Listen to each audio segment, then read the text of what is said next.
Incitement to violence is a valid crime. Incitement to hate or offence itself, are they crimes? Can an emotion or thinking or a state of mind be a crime? Well, according to the political left, yes.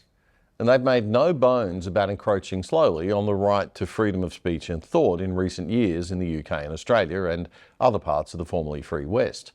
Even in America, where free speech is enshrined in the Constitution, there's been talk.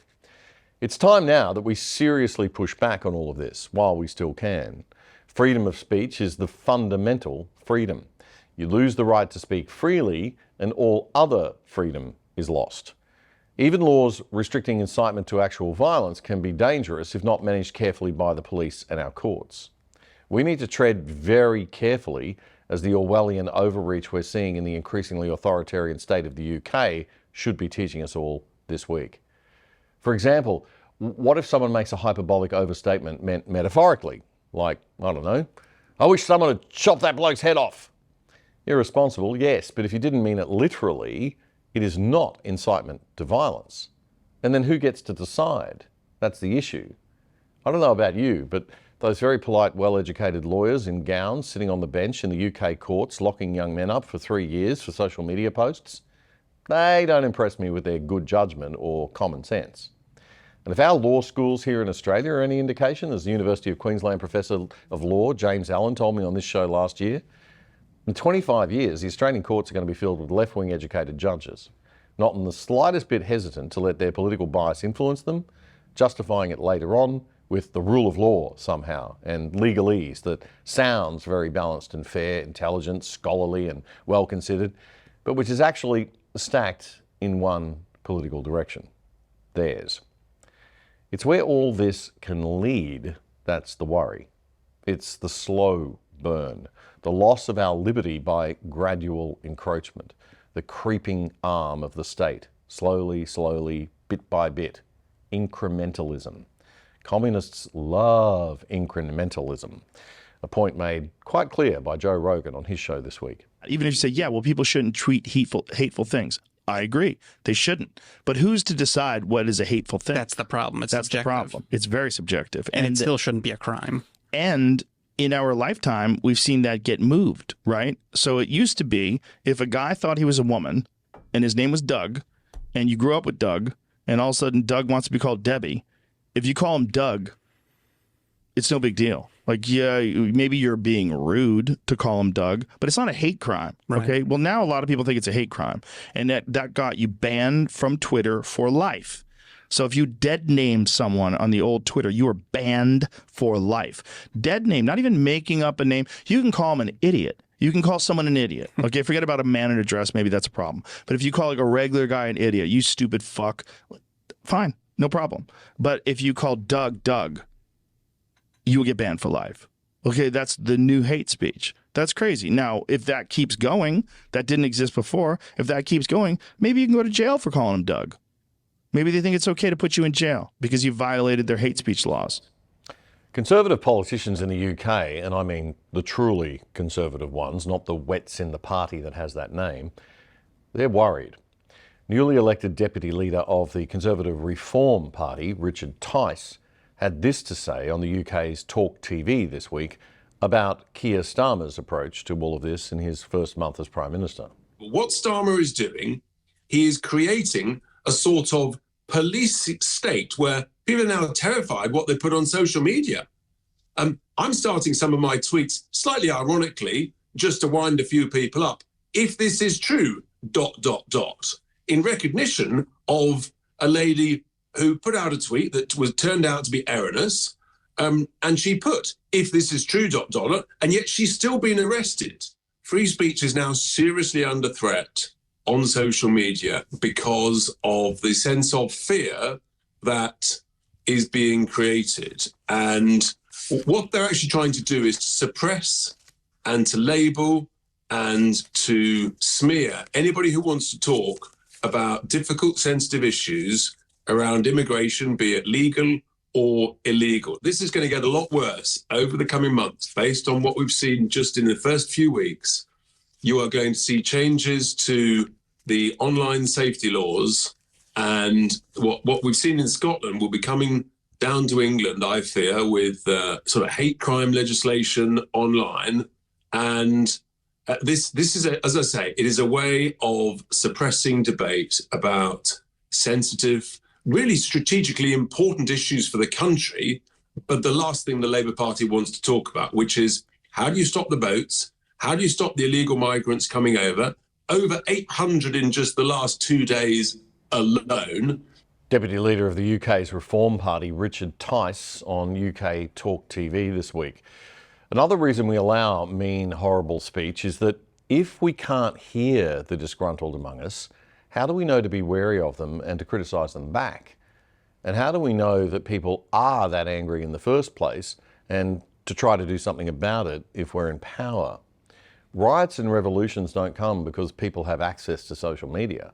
There were riots and revolutions long before social media. They come when leaders stop listening to the people, when the people feel like they no longer have a voice. As Nigel Farage pointed out last week in a clip we showed you on this show, our parliamentary systems and our courts were set up to give people a platform and a voice to avoid violence, riots and war, as was the principle of a free press. But if all those institutions get taken over by elitists who don't listen, then eventually the kettle will boil over. And you can't fix things by blaming the kettle, Keir.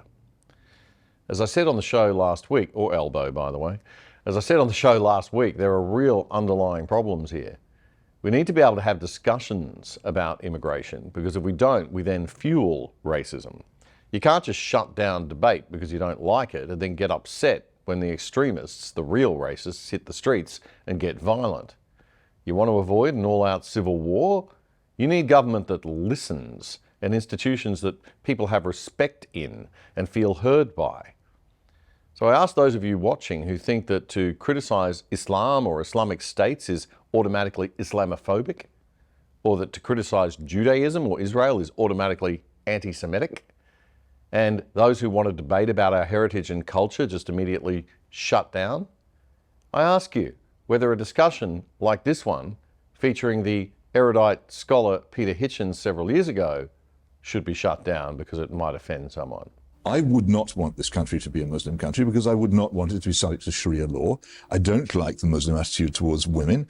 I don't like generally the consequences of Islam in politics. I have disagreements with Islam, which are fundamentally Christian disagreements with Islam. So let me ask you a question. Well, hang on a minute, because I know you've had your polemic and okay, go for your polemic now. Interventions. Let me just make a point as to why this should remain a Christian country. Our laws, customs, traditions, language, music, architecture, diet, everything you care to name, these are all based upon Christianity. If Muslims want to live here, I'm very happy for them to do so. I regard them as allies, actually, in the battle against the awful moral decline that we face. But they have to accept that it is fundamentally a Christian country and integrate into it as such. Peter, you need to live the 21st century where we are today. Well, that's exactly where Why does it have to change?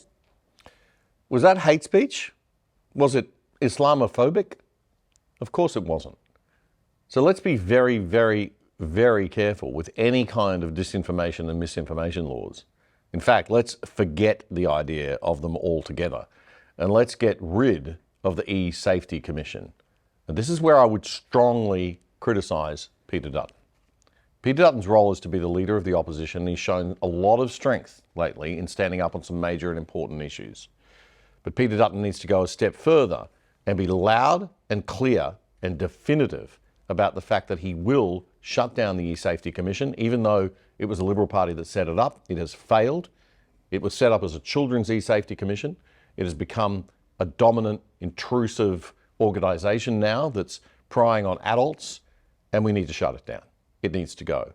And he also needs to be very clear that he will shut down and stop the progress and just eliminate any idea whatsoever of misinformation or disinformation laws. Free speech is too precious to risk being left in the hands of those who like to control others. People whose personality leads them to professions like politics, policing, the law, and the bureaucracy. As wonderful as these people might be in so many other ways, they should be the last people that we trust as the guardians of free speech. Private internet access is terrific. With all the big government clampdown on online speech lately, you are taking a risk if you don't have a VPN. That's a virtual private network that blocks spying eyes in government or marketing from seeing your IP address and hacking into your data. Now it's super easy and cheap to set it up. It's not technical, even I could do it. And the other side has secured a special deal for our viewers, which will get you set up for 83% off the usual price and with 4 months free. And get this, that brings the price down to less than $3 a month. It is amazing. So jump on it now, sign up to our special deal, and help support us by supporting our sponsors. PIAVPN.com. PIAVPN.com/other side. That's the important bit. /other side to get the special deal. So that's PIAVPN.com/other side. And even if you've already got a VPN, consider switching to these guys. Since I have, I've had zero reduction in my internet speeds, which was a bit of a problem with the one I was using before. And now I don't even have to think about this one. It's just on automatically whenever I'm on. So it's really great. PIAVPN.com/other side. Hope you enjoyed that clip. The Other Side is your weekly analysis of the media's best news and commentary without the woke. And we need your support. Please make sure you subscribe to our channel on YouTube and follow us on X at The Other Side on X. It's all totally free to do that. But we could always do with your financial support too. So if you'd like to make a donation, click the Super Thanks button on YouTube with a little $ and thanks on it right under the video frame below. Even a $2 donation will really help us. And if you're watching on YouTube, do check out the full episode that this clip came from right here.